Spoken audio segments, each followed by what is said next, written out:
ধর্মঃ প্রজ্জিত কৈতব অত্র পরম নির্মৎসরাণং সতম বিদ্যম বাস্তবমত্র বস্তু শিবিরম তাপত্রয় উন্মূলনম শ্রীমদ্ভাগবতে মহামুনিকৃতে কিংবা পরৈরীশ্বরঃ সদ্য হৃদ্য অবরুধ্যতে অত্র কৃতিভিঃ শুশ্রূষুভিস্তৎসনাৎ। কি বললেন? ধর্মঃ প্রজ্জিত কৈতব অত্র পরম নির্মৎসরাণং সতম।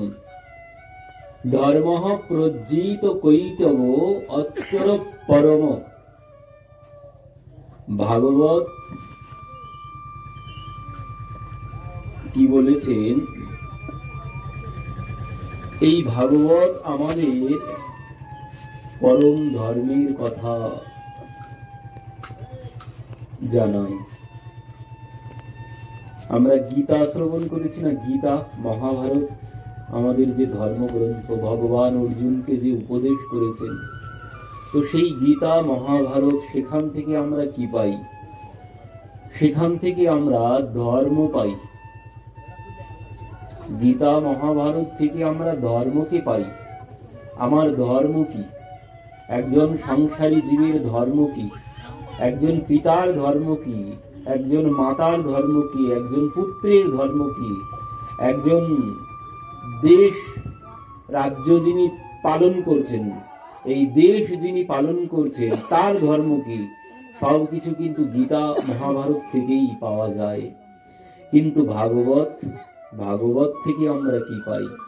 ভাগবত আমাদের ধর্ম নয়, ভাগবত আমাদের পরম ধর্মের উপদেশ করে। ধর্ম নিয়েই আমরা সবাই ব্যস্ত আছি, বলি না? সংসার ধর্ম বড় ধর্ম, আমরা বলি সংসার ধর্ম বড় ধর্ম। না, ওর উপরেও আরেকটি ধর্ম আছে। সংসার ধর্ম বড় ধর্ম তো বটেই, কিন্তু ওর উপরেও আরো একটি ধর্ম আছে। এই ধর্ম সম্পূর্ণ ধর্ম নয়। এই ধর্ম দিয়ে সম্পূর্ণ সুখী হওয়া সম্ভব নয়। যদি তাই হতো, দেখুন, যে সময়ে ভগবান রামচন্দ্র বনগমন করছেন, ভগবান রামচন্দ্র বনে যাবেন বলেছেন, সঙ্গে সঙ্গে শ্রবণের সাথে সাথে লক্ষ্মণজি বলছেন আমি যাব, সীতা দেবী বলছেন আমি যাব। তো প্রভু রামচন্দ্র লক্ষ্মণকে বোঝালেন, সীতা দেবীকেও বোঝালেন। লক্ষ্মণজিকে বলছেন, দেখো ভাই, আমি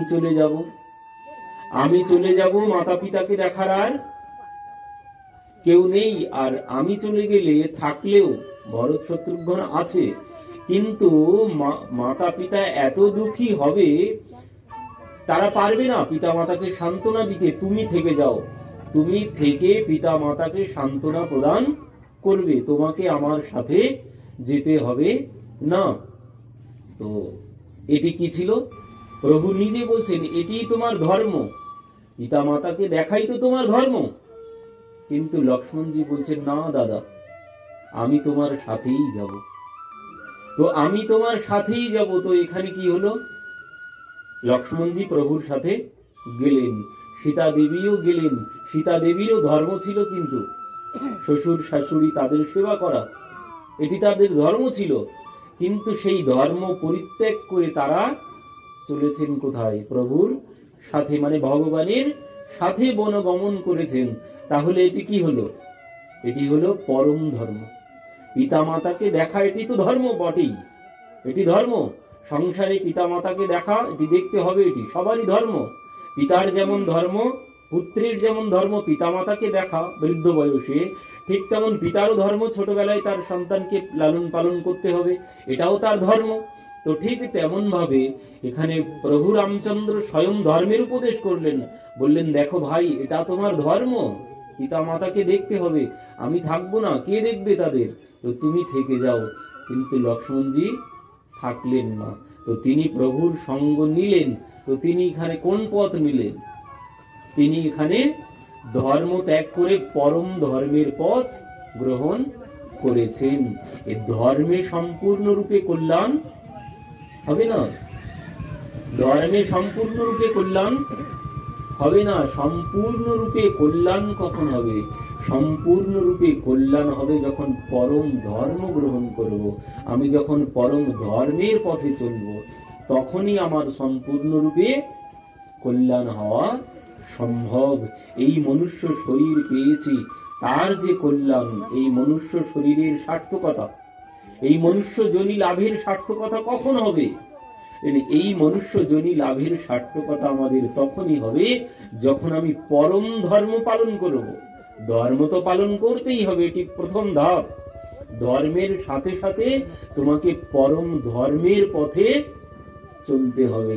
সংসার হচ্ছে ধর্ম, আর ওই সংসারের সাথে সাথে শুধু ওই সংসার নিয়ে, ওই ধর্ম নিয়ে পড়ে থাকলে হবে না। যেটি আমরা করেছি, আপনার সারা কার্তিক মাস, সমস্ত কার্তিক মাস নাম করেছেন না? তো এটি কিসের জন্য? এটি কিসের জন্য? সংসার, আমরা সংসার করছি, ওটা তো ধর্ম। কিন্তু আমরা সমস্ত কার্তিক মাস বা দামোদর মাস আমরা ব্রত পালন করেছি কিসের জন্য? এটি হচ্ছে পরম ধর্ম। এটি পরম ধর্ম। ও শুধু সংসারের ধর্ম পালন করলে চলবে না, ওতে পরম লাভ হবে না, ওতে কোনো সার্থকতা নেই। পরম ধর্ম হচ্ছে আমাকে ভগবানকে পেতে হবে, এটি হচ্ছে পরম ধর্ম। আর সংসার হচ্ছে ধর্ম, শুধু সংসার ধর্ম পালন করলে চলবে না, সাথে সাথে পরম ধর্ম মানে ওই একটি গাড়ি দুইটি চাকা না হলে কোনোদিন গাড়ি চলে না, কমপক্ষে দুইটি চাকা লাগবে, কমপক্ষে দুইটি চাকা লাগবে। তো একটি চাকা ধর্ম আর একটি চাকা হচ্ছে পরম ধর্ম। তো দুইটি চাকা সমান ভাবেই, দুইটি চাকা সমান ভাবেই যেন ঠিকঠাক ভাবে চলে। মানে দুইটি চাকা সমান যদি না হয় সেই গাড়ি ভালো চলবে? যদি একটা চাকা ভালো থাকে, ধরুন হাওয়াই নেই, তাহলে চলবে কি করে? তো তার জন্য দুইটি চাকা সমান ভাবে যেন ঠিক ভাবে চলে, সেদিকে লক্ষ্য রাখতে হবে। মানে দুইটি চাকা সমান কখন হবে? বলেন সংসারের ধর্ম, সংসারের ধর্ম, পিতা মাতার প্রতি কর্তব্য, সন্তানের প্রতি কর্তব্য, ঠাকুর দাদা ঠাকুরমা যারা আছে তাদের প্রতি একটা ধর্ম তো আছেই সংসারের। তো এটি একটি চাকা। আর একটি চাকা হচ্ছে পরম ধর্ম, মানে ভগবানের প্রতি আমার যে কর্তব্য। শুধু সংসার নিয়ে পড়ে থাকলে চলবে না, ওতে সম্পূর্ণরূপে সুখী হওয়া সম্ভব নয়। মানে একটি চাকা দিয়ে গাড়ি ভালোভাবে কোনোদিন চলতেই পারে না। তো এই জন্য দুইটি চাকা ঠিকঠাক যেন থাকে, লক্ষ্য রাখতে হবে। তো তার জন্যই আমাদের এই যে কার্তিক ব্রত বা দামোদর ব্রত, আরো আমরা যে কার্তিক ব্রত পালন করেছি, কেন? এটি পরম ধর্ম। কার্তিক ব্রত পালন করেছি, এটি পরম ধর্ম পালন করেছি আমরা। কিন্তু এর আসল উদ্দেশ্য কি? এর আসল উদ্দেশ্য কি? এই কার্তিক ব্রত বা দামোদর ব্রত পালনের আসল উদ্দেশ্য কি?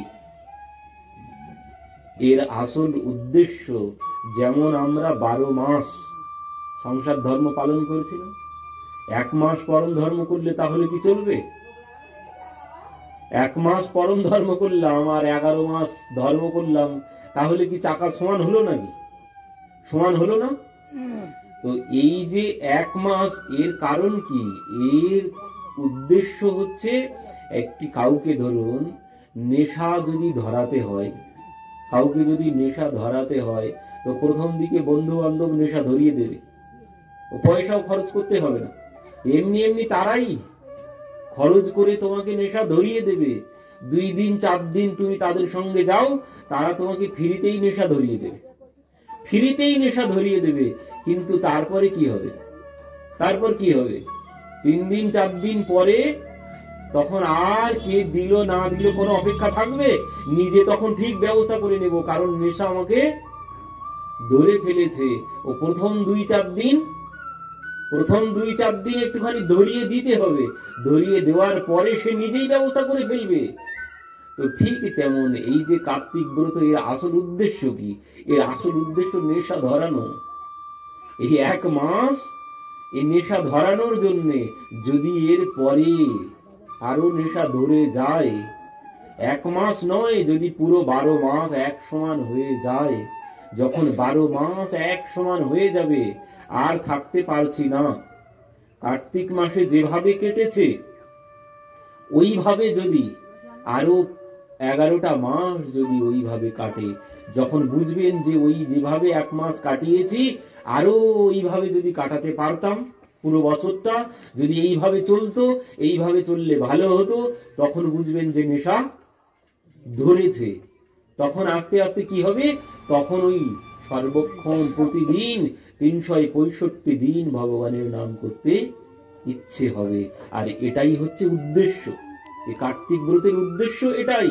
কার্তিক মাসের যে মাহাত্ম্য ছিল, সেখানে তো অনেক মাহাত্ম্য আছে। কার্তিক ব্রত পালন করলে সেখানে ভগবান ভক্তের কাছে, মায়ের কাছে যেভাবে বাধা পড়েছেন, ভগবান মায়ের কাছে যেভাবে বাধা পড়েছেন, বলছেন পরিশ্রমম দৃষ্ট্যা কৃপয়া আসিত সবন্ধনে। ভগবান মায়ের পরিশ্রম দেখে ভগবান মায়ের কাছে বন্ধন স্বীকার করেছেন, যাকে কোনোদিন বাধা যায় না।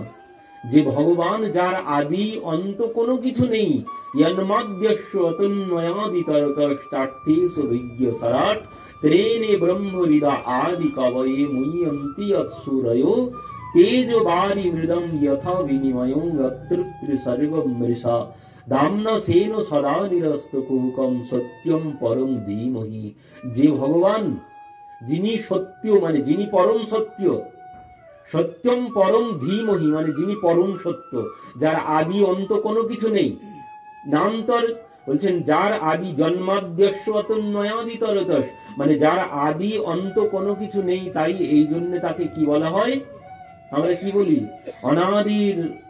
অনাদির আদি গোবিন্দ সর্বকারণ কারণম বলি না, কীর্তনিয়ারা বলে না, অনাদির আদি গোবিন্দ সর্বকারণ কারণম মানে কি, এর অর্থ কি, অনাদির আদি মানে কি, যার অনাদি মানে যার কোনো আদি নেই, মানে যার কোনো শুরু নেই, যার কোনো শুরু নেই, আর যার শুরু নেই তার কোনোদিন শেষ, যার শুরু আছে তার শেষ থাকবে, তো যার কোনোদিন শুরু নেই তার কোনো শেষও নেই, কিন্তু সেই তিনি আবার, যার কোনো শুরু নেই তার কোনো শেষ নেই, আবার সেই তিনি সর্বকারণ কারণম মানে এই জগৎ, এই জগতের সর্বকারণের কারণ তিনি।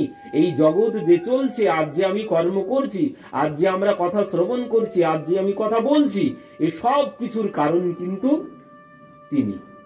তিনি ছাড়া কিন্তু কোনোদিন কোনো কিছু, একটা পাতাও পড়ে, বৃক্ষ থেকে একটা পাতাও খসে পড়ে না তার ইচ্ছা ছাড়া। তো আজ যে আমরা এখানে বসেছি, সেও তার কৃপা ছাড়া কোনোদিন সম্ভব নয়। এই ভাগবত কথা শ্রবণ কিন্তু অত সহজ বিষয় নয়, এই ভাগবত শ্রবণ কিন্তু অত সহজ বিষয় নয়। এই ভাগবত কে কি বলা হয়, এই ভাগবত কথা হচ্ছে সুরা নাম অপি দুর্লভা।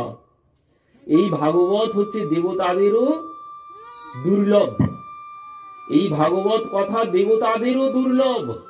দেখুন তুলসীদাসজি বলছেন এক জায়গায় যে জগতে দুর্লভ কি, জগতে দুর্লভ কি, কেউ বলবে যার কাছে যেটি নেই সেটাই তো দুর্লভ, কেউ বলবে ভালো আজ্ঞাকারী পুত্র পাওয়াই দুর্লভ, কেউ বলবে ভালো কন্যা পাওয়াই দুর্লভ, কেউ বলবে ভালো পতি পাওয়া দুর্লভ, কেউ বলবে ভালো পত্নী পাওয়া দুর্লভ, কেউ বলবে বড় অনেক অর্থ পাওয়া বড় দুর্লভ, মানে যার কাছে যেটি নেই তার কাছেই জগতে সেটি দুর্লভ। কিন্তু তুলসীদাসজি বলছেন দেখো এগুলো একটাও দুর্লভ নয়, এগুলো চেষ্টা করলে পাওয়া যেতে পারে। সংসারের সমস্ত বিষয় এ তুমি যদি চেষ্টা করো তো তুমি পেতে পারবে, কিন্তু জগতে দুর্লভ কি বললেন, জগতে দুর্লভ হচ্ছে একমাত্র দুইটি বিষয়, জগতে দুর্লভ হচ্ছে দুইটি বিষয়। কি বলছেন, একটি হচ্ছে সাধু সঙ্গ আর একটি হচ্ছে হরি কথা। তুলসী দুর্লভ দই বললেন এই দুই বিষয়ই হচ্ছে জগতে দুর্লভ, একটি হচ্ছে সাধু সঙ্গ আর একটি হচ্ছে হরি কথা। বলছেন কি সুতো দ্বারা লক্ষ্মী পাপিন কে ভি হয়ে, বললেন সুতো দ্বারা লক্ষ্মী পাপিন কে ভি হয়ে মানে কি, সুতো দ্বারা লক্ষ্মী মানে অর্থ, ধনবান, একজন পাপী ব্যক্তি ধনবান হতে পারে, একজন পাপী ব্যক্তি ভালো পুত্র পেতে পারে, একজন ভালো পাপী ব্যক্তি একজন ভালো পত্নী পেতে পারে, একজন পাপী ব্যক্তি ভালো পতিও পেতে পারে। কিন্তু যেটি পেতে পারে না, একজন পাপী ব্যক্তি যেটি পেতে পারে না সেটি কি বলেন, একটি পাপী, কোন পাপী ব্যক্তি সে কোনোদিন এই ভাগবত কথা শ্রবণ করতে পারবে না। একজন পাপী ব্যক্তি এই ভাগবত কথা শ্রবণ করতে পারবে না, আর একজন পাপী ব্যক্তির গৃহে কোনোদিন সাধু সন্ত ভক্তের আগমনও কোনোদিন সম্ভব হবে না। আর এই দুই বিষয়ই হচ্ছে জগতে দুর্লভ বিষয়। এ চাইলেও সবার দ্বারা সম্ভব নয়, চাইলে ইচ্ছা করলেই হবে না। এ ভগবানের কৃপা ছাড়া বিনু হরি কৃপা মিলে নাহি সন্তিয়া, মানে ভগবানের কৃপা ছাড়া কোনো দিন এই হরি কথা আর সাধু সন্তের আগমন গৃহে কোনো দিন সম্ভব নয়। আর সবকিছু নিজের ইচ্ছায় হবে, বাড়ি গাড়ি অর্থ সম্পদ সবকিছু নিজের ইচ্ছায় তুমি করতে পারবে, কিন্তু এই ভগবানের কথা, এই ভাগবত কথা আর সাধু সন্তের আগমন, ভক্তের আগমন গৃহে কোনোদিন ভগবানের কৃপা ছাড়া কোনো দিন সম্ভব নয়। কিন্তু এই যে আজ আমরা এখানে শ্রবণ করতে বসেছি, এ কিন্তু আজ আমরা নিজের ইচ্ছাতে বসি নি, আজ আমরা ভগবানের কৃপাতে, আজ আমাদের উপরে ভগবানের কৃপা হয়েছে, তাই আমরা আজ এই ভাগবত কথা শ্রবণ করতে বসেছি। আর এই ভাগবত কথা কি করতে পারে, এই ভাগবতের মহিমা কি, এই ভাগবত কথা শ্রবণ করলে কি হবে বলেন, এই ভাগবত কথা দেবতারাও শ্রবণ করতে পারে না, এই ভাগবত কথা দেবতাদেরও দুর্লভ। বলেন স্বর্গে সত্যে চ কৈলাসে বৈকুণ্ঠে নাস্তি অয়ম রসহ, এই ভাগবত কথা স্বর্গে গেলেও পাওয়া যাবে না, দেবতাদের দুর্লভ, তো স্বর্গে কোথা থেকে পাওয়া যাবে? বলেন স্বর্গে সত্য লোকে, স্বর্গে সত্যে কৈলাসে বৈকুণ্ঠে, কৈলাসে গেলেও এই ভাগবত পাওয়া যাবে না, বৈকুণ্ঠে গেলেও এই কথা পাওয়া যাবে না। বৈকুণ্ঠে ভগবান পাওয়া যেতে পারে, বৈকুণ্ঠে ভগবান পাওয়া যেতে পারে, কিন্তু এই কথা বৈকুণ্ঠেও পাওয়া যাবে না সেখানে গেলে। আর এই ভগবানের থেকেও তার এই কথার মূল্য কিন্তু বেশি, ভগবানের থেকেও এই কথার মূল্য আরো বেশি। কারণ যখন প্রভু রামচন্দ্র লীলা শেষ করেছেন, লীলা শেষ করে যখন চলে যাবেন, সবাইকে নিয়ে চলে যাচ্ছেন ভগবান রথে করে, সমস্ত লীলা পরিকর সবাইকে নিয়ে ভগবান চলে যাচ্ছেন। তো সে সময় হনুমানজি ওঠেননি রথে। কি ব্যাপার হনুমান, তুমি বাইরে আছো কেন, উঠে এসো, সবাই তো চলে এসেছে। আর একজন ওঠেনি, কে জানেন? আর একজন ওঠেনি, মানে তাকে তোলাই হয়নি রথে, একজন ছিল বাকি, আর হনুমানজি। তো সেই হনুমানজিকে বলছেন প্রভু, হনুমান তুমি কেন নিচে দাঁড়িয়ে আছো, উঠে এসো। তো হনুমান বলছেন প্রভু আমি যেতে পারি, আগে একটা কথা বলো। কি হনুমান?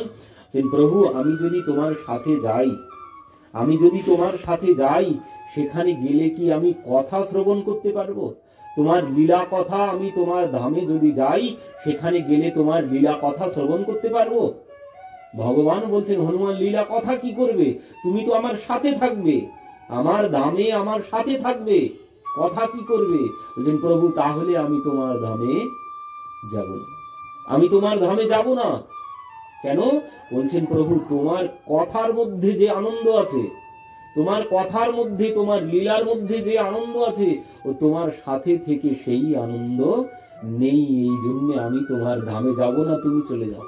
তো হনুমানজি থেকে গেলেন এই জগতে কথা শ্রবণের জন্য। আজও তিনি আছেন, কিন্তু আজও তিনি আছেন, তিনি চিরঞ্জীবী, তিনি আজও আছেন। যেখানেই তা ভগবানের কথা হয়, তিনি আগে গিয়ে সেখানে সূক্ষ্ম রূপ ধারণ করে সেখানে গিয়ে উপস্থিত হন। যেখানেই ভগবানের কথা হয় সেখানে তিনি আগে গিয়ে উপস্থিত হয়ে যান। তিনি এই কথা শ্রবণের জন্য ভগবানের সাথে ভগবানের ধামে গেলেন না। তো এই জন্য বলছেন স্বর্গে সত্যে কৈলাসে এই কথা পাওয়া যাবে না। তো যে কথা আমরা পেয়েছি, এই কথা দেবতাদেরও দুর্লভ, দেবতারা গিয়েছিলেন, এই কথা দেবতারা শ্রবণ করতে গিয়েছিলেন। যে সময় পরীক্ষিত মহারাজের ব্রহ্ম সাপ হলো, ভগবান যখন লীলা সম্বরণ করেছেন, পাণ্ডবরা যখন প্রস্থান করলেন, সর্ব আরোহণ করলেন, পরীক্ষিতকে বসিয়ে দিয়ে গেলেন। পরীক্ষিতের হাতে রাজ্যভার দিয়ে পাণ্ডবরা চলে গেলেন। তো সেই পরীক্ষিত মহারাজ একদিন কি করলেন, কলির প্রভাবে, কারণ যুগটা এখন কলিযুগ, তো সেই কলি সবার উপরে, কিন্তু সবার মালিক কিন্তু কলি, মানে সবার উপরে তার প্রভুত্ব। সময়টা হচ্ছে কলিযুগ। তো কলি আমাদের সবার মাথার উপরে, আমাদের সব সময় সে আমাদেরকে গ্রাস করার জন্য সর্বক্ষণ আমার পেছন পেছন আছেই সে। তো যুগটা কলিযুগ। তো কলি দেখলো পরীক্ষিত মহারাজকে আমি যদি আমার প্রভাবে না আনতে পারি তাহলে আমি কি করলাম। তো এই জন্য কলি তো প্রথমে পরীক্ষিত মহারাজের চরণ ধরে জায়গা নিয়ে নিয়েছে। কলিকে হত্যা করতে গিয়েছিলেন পরীক্ষিত মহারাজ, কিন্তু তিনি চরণ ধারণ করলেন যে মহারাজ আপনি আমাকে রক্ষা করুন, কারণ যাওয়ার তো জায়গা নেই। পরীক্ষিত মহারাজ বললেন তুমি চলে যাও আমার রাজত্ব ছেড়ে। তো বলছেন যাবো কোথায় মহারাজ, যেখানেই যাব সম্পূর্ণটাই আপনার রাজত্ব, সমস্ত পৃথিবীর রাজত্ব। তখন পরীক্ষিত মহারাজ যে সমস্ত পৃথিবীর তখন রাজা। তো কলি বলছে আমি যাব কোথায়, যেখানেই যাব সব আপনারই রাজত্ব। তো এক কাজ করুন, ওর থেকে আপনি আমাকে থাকার জায়গা দিয়ে দিন, আপনি যেখানে জায়গা দেবেন আমি সেখানেই থাকবো, অন্য কোথাও যাব না। তো সেই জন্য 5 জায়গায় কলিকে তিনি জায়গা দিলেন। তো সেই কলি এবার ভাবছেন কি করে আমি পরীক্ষিত মহারাজকে ধরব। তো আস্তে আস্তে কি হলো, একদিন হঠাৎ ওই পরীক্ষিত মহারাজ কি করেছেন, জরাসন্ধের মুকুট, জরাসন্ধকে ভীম বধ করেছিল, তো সেই জরাসন্ধের মুকুটটা ওই ছিল সিন্ধুকের মধ্যে। তো পরীক্ষিত মহারাজ পুরানো বাক্স সব ঘুরতে ঘুরতে ওই মুকুটটা পেয়েছেন। পেয়ে ইনি ভাবছেন বাহ, এই মুকুটটা তো দেখতে খুব সুন্দর, তো আমি যেটা পরে আছি ওর থেকেও সুন্দর এটি, তো এবার থেকে এটি পরবো। এটি যখন পরেই আছে আর এটি সুন্দর আরো বেশি, তাহলে ওটি পরবো। এবার ওই নিজেরটা খুলে রেখে ওই জরাসন্ধের মুকুটটা তিনি ধারণ করেছেন। আর জরাসন্ধের মুকুট সে তো দুষ্ট, আর সেই জন্যে ওই দুষ্টের ব্যবহৃত দ্রব্য ওর মধ্যেই কলি গিয়ে বাস করেছে, কলি ওর মধ্যেই বাস করেছে। আর পরীক্ষিত মহারাজ যেই ওই মুকুট ধারণ করেছেন, আর সঙ্গে সঙ্গে পরীক্ষিত মহারাজের মন মতি সব অন্যরকম হয়ে গেছে। যে পরীক্ষিত মহারাজ কোনোদিন জীব হত্যা করেন না, কোনোদিন জীব হত্যা করেন না, কারণ স্বয়ং ভগবান তাকে রক্ষা করেছে। উত্তরা মায়ের গর্ভে অশ্বত্থামা ব্রহ্মাস্ত্র নিক্ষেপ করেছিল মেরে ফেলার জন্য, গর্ভে ভগবান তাকে রক্ষা করেছেন। আর সেই পরীক্ষিত মহারাজ যেই ওই মুকুটটি পরিধান করেছেন, তখন ভাবছেন আমি কেমন রাজা, আমি কেমন রাজা, আমি হরিণ শিকার করতে যাই না, আমি মৃগয়া করতে যাই না, আমি কেমন রাজা, তো আমি মৃগয়া করতে যাব। এই বলে তিনি হরিণ শিকার করতে বেরিয়েছেন। এবার মাথায় তো কলি বসে আছে, সারাদিন বনে জঙ্গলে ছুটে ছুটে বেরিয়েছেন, একটাও তিনি হরিণ শিকার করতে পারেননি। পিপাসায় বুকটা ফেটে যাচ্ছে। এমন সময় কি হয়েছে, শমিক ঋষির আশ্রম তিনি দর্শন করেছেন। শমিক ঋষির আশ্রম দেখে বনের মধ্যে ওই আশ্রমে গিয়ে কেউ কি আছেন বলে ডাক দিয়েছেন, কিন্তু কেউ সেখান থেকে আসছেন না। এবার কুটিয়ার ভিতরে তিনি উঁকি মেরে দেখছেন, সেখানে দেখলেন কি না একজন বসে আছে, একজন বসে আছে। আমি ডেকেছি তবু আমার কথা সে গ্রাহ্য করেনি। শমিক ঋষি তখন ধ্যানমগ্ন অবস্থায় ছিলেন, কিন্তু তার চোখটা খোলা ছিল। আর এই চোখটা খোলা আছে দেখে পরীক্ষিত মহারাজ ভাবছেন ইনি সবই দেখতে পাচ্ছেন, সবই বুঝতে পাচ্ছেন, সবই শুনতে পাচ্ছেন, কিন্তু আমাকে জল দেবে না বলে এইভাবে চুপচাপ নাটক করছে, ধ্যান করার নাটক করছে। তো এই জন্য পরীক্ষিত মহারাজ সেখানে কয়েকবার ডেকে দাঁড়িয়ে থেকে দেখলেন জল দিল না। তখন পরীক্ষিত মহারাজের মাথায় কুবুদ্ধি, মানে কলি, কলি পরীক্ষিত মহারাজের বুদ্ধিটাকে ভ্রষ্ট করেছে। পরীক্ষিত মহারাজ ভাবছেন ঠিক আছে, তুমি তো আমাকে জল দিলে না, তো এইভাবে তুমি ধ্যানমগ্ন সাধু সেজে বসে আছো, তো তোমাকে সাধু তো এইভাবে মানায় না, সাধুর গলায় একটা মালা তো থাকতে হবে। তো এই জন্য কি করেছেন, ওই পাশে মৃত সর্প পড়েছিল, ওই সর্পটা তুলে এনে ওনার গলায় জড়িয়ে দিয়েছেন। আর যেই জড়িয়ে দিয়েছেন সঙ্গে সঙ্গে ওদিকে ওই ওনার শিষ্যরা ওনার শিষ্যরা দেখেছেন। এবার দেখে তার পুত্র শমিক ঋষির পুত্র শৃঙ্গী কৌশিকী নদীতে স্নান করছিল, সে গিয়ে তার পুত্রকে বলেছে, শমিক ঋষির পুত্রকে বলেছেন যে তোর পিতার গলায় এইভাবে পরীক্ষিত মহারাজ এসে মৃত সর্প জড়িয়ে দিয়ে গেছে। আর এই কথা শ্রবণ করে শৃঙ্গী বলছেন, কি এত বড় সাহস, পরীক্ষিত মহারাজের এত বড় সাহস, আমার পিতার গলায় মৃত সর্প জড়িয়ে দিয়ে গেছে। সঙ্গে সঙ্গে কৌশিকী নদীর জল হাতে নিয়েই অভিশাপ দিয়ে দিলেন, ইতি লঙ্ঘিত মর্যাদায়াম তক্ষকঃ সপ্তমে হনি দংশিত স্মকুলঙ্গারম চোদিত মে ততুদ্রোহম। আমি অভিশাপ দিচ্ছি, আজ থেকে সপ্তম দিবসের মধ্যে যে কুলঙ্গার এই কর্ম করেছে তার তক্ষক দংশনে মৃত্যু হবে। আর যেই অভিশাপ দিয়েছে সমস্ত পৃথিবী কেঁপে উঠেছে, আর সেই পৃথিবী মানে ভূমিকম্প হয়েছে, সমস্ত পৃথিবী কাঁপতে শুরু করেছে। আর সেই কম্পনে শমিক ঋষির ধ্যান ভঙ্গ হয়ে গেছে। শমিক ঋষি উঠে দাঁড়িয়েছেন, কি ব্যাপার, পৃথিবী এইভাবে কাঁপছে কেন? এমন সময় দেখলেন শৃঙ্গী কাঁপতে কাঁপতে আসছে। কি হয়েছে বাবা, তুই কাঁদছিস কেন? তখন বলছেন, পিতা তোমার গলার দিকে তাকিয়ে দেখো। গলায় তাকিয়ে দেখছেন যে মৃত সর্প ঝুলছে। তুই এ তো মৃত সর্প, এ তো কিছু করতে পারবে না আমাকে, এতে কি, তাতে কি হয়েছে, তো তুই কাঁদছিস কেন? তো বলছেন, জানো পিতা, পরীক্ষিত মহারাজ এই মৃত সর্প তোমার গলায় জড়িয়ে দিয়ে গেছে, আর আমি তাকে অভিশাপ দিয়েছি। বাবা তুই অভিশাপ দিয়েছিস? কি অভিশাপ দিয়েছিস? পিতা আমি তাকে অভিশাপ দিয়েছি, আজ থেকে সপ্তম দিবসের মধ্যে তক্ষক দংশনে তার মৃত্যু হবে। হায় হায় পুত্র, তুই কি সর্বনাশ করেছিস, তুই কি সর্বনাশ করেছিস। এমন রাজা আর কোনোদিন আমরা পাবো না, পৃথিবীতে এমন রাজা আর কোনোদিন হবে না। তুই যা করেছিস বড় ভুল কাজ করেছিস। তো যা, তাকে সংবাদ দিয়ে দে যে তুই যে তাকে অভিশাপ দিয়েছিস তাকে তুই জানিয়ে দে। তো সঙ্গে সঙ্গে গৌরমুখকে পাঠিয়ে দিলেন। এদিকে পরীক্ষিত মহারাজ কি হয়েছে, বাড়িতে গিয়ে ওই মুকুটটা যেই মাথার থেকে খুলেছেন, কলি যেই মাথার থেকে নেমে গেছেন, তখন পরীক্ষিত মহারাজ অনুশোচনা করতে শুরু করেছেন, হায় হায় আমি কি সর্বনাশ করেছি। একজন ভগবানের ভক্তকে, যে ভগবান আমাকে রক্ষা করেছে, আর সেই ভগবানের ভক্তকে আমি এইভাবে অপমান করেছি, আমি কুলের মুখে কালি দিয়েছি।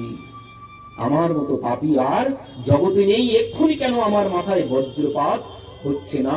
আর এমন সময় এসে উপস্থিত গৌরমুখ, বলছেন আপনাকে আমাদের গুরুপুত্র অভিশাপ দিয়েছে, আজ থেকে সপ্তম দিবসের মধ্যে আপনার মৃত্যু হয়ে যাবে। আর এই কথা শ্রবণ করে পরীক্ষিত মহারাজ এতক্ষণ তো অনুশোচনা করছিলেন, কিন্তু এবার শান্ত হয়েছে। পরীক্ষিত মহারাজ বলছেন যে আমার কর্মের উপযুক্ত শাস্তি আমি পেয়েছি। এই হচ্ছে রাজা, ধার্মিক রাজার প্রমাণ। এই হচ্ছে ধার্মিক রাজার প্রমাণ। বর্তমানের রাজার মতো হলে, কি এত বড় সাহস, আমাকে অভিশাপ দিচ্ছে, এক্ষুনি আমি যাচ্ছি, উল্টো অ্যাকশন নিতাম। কিন্তু পরীক্ষিত মহারাজ বলছেন, না, আমার উপযুক্ত কর্মের শাস্তি আমি পেয়েছি। তখন তিনি কি করলেন, রাজত্ব নিজের পুত্রের হাতে দিয়ে তিনি সেই রাজত্ব ত্যাগ করলেন, করে গঙ্গার তীরে সুক্তাল নামক স্থানে, এখনো আছে সেই স্থান, তো সেখানে গিয়ে উপস্থিত হলেন।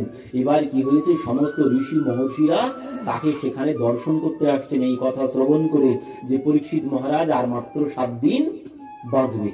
তো এই জন্য তাকে সবাই দেখতে আসছেন। কেন? কারণ তিনি আর মাত্র 7 দিন বাঁচবেন। তো তাকে স্বয়ং ভগবান রক্ষা করেছে, স্বয়ং ভগবান যাকে মায়ের গর্ভে গিয়ে রক্ষা করেছে, আর তিনি মাত্র 7 দিন থাকবেন, এই জন্য সবাই তাকে দর্শন করতে আসছেন। তো এর মধ্যে কি হয়েছে, সেখানে বড় বড় ঋষি মহর্ষি যোগী তপস্বী সবাই তাকে দর্শন করতে এসেছেন গঙ্গার তীরে। কিন্তু তার মধ্যে সেখানে একজন এসে উপস্থিত হলেন, কে? তত্রা ভবদ ভগবান ব্যাসপুত্র। সেখানে এলেন তত্রা ভবদ ভগবান ব্যাসপুত্র, সেখানে এলেন ব্যাস পুত্র সুখদেবজি, সেখানে এসে উপস্থিত হলেন। তো সেই সুখদেবজি যখন এসেছে, একটা চমৎকার বিষয় দেখুন, সুখদেবজি এসেছেন, সুখদেবজির বয়স হচ্ছে তখন 88 বর্ষ, সুকুমার পাদ বৃতশ্চ বালই অবধূত বেশ, মানে অবধূত বেশ, তিনি দিগম্বর, শরীরে কোনো পোশাক তার নেই। তো তিনি দিগম্বর হয়ে সেখানে আসছেন, আর পা দিয়ে যদি কেউ দিগম্বর হয়ে যায়, ছোট্ট ছোট্ট বালকরা তো তার পিছনে লাগবেই। তো এই জন্য 16 বৎসরের বালক তিনি। তো তার পিছনে পিছনে এবার সমস্ত বালক বালিকারা লেগেছে, কেউ ঢিল ছুড়ছে। কিন্তু যেখানে পরীক্ষিত মহারাজ বসেছিল সেখানে সমস্ত ঋষি মহর্ষিরা সবাই আছে। এবার সেই সভায় যখন গিয়ে উপস্থিত হয়েছেন সুখদেবজি, সবাই উঠে দাঁড়িয়েছে।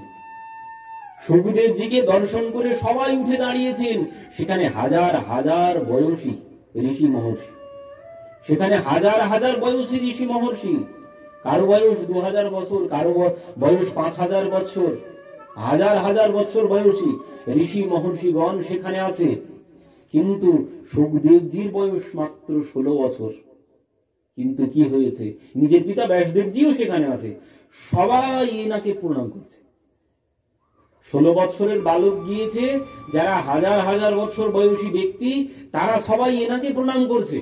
তো এই দেখে পরীক্ষিত মহারাজ বুঝতে পারলেন ইনি যেমন তেমন কেউ নয়। তো এই দেখে পরীক্ষিত মহারাজও সুখদেবজির চরণে প্রণাম করেছে। তো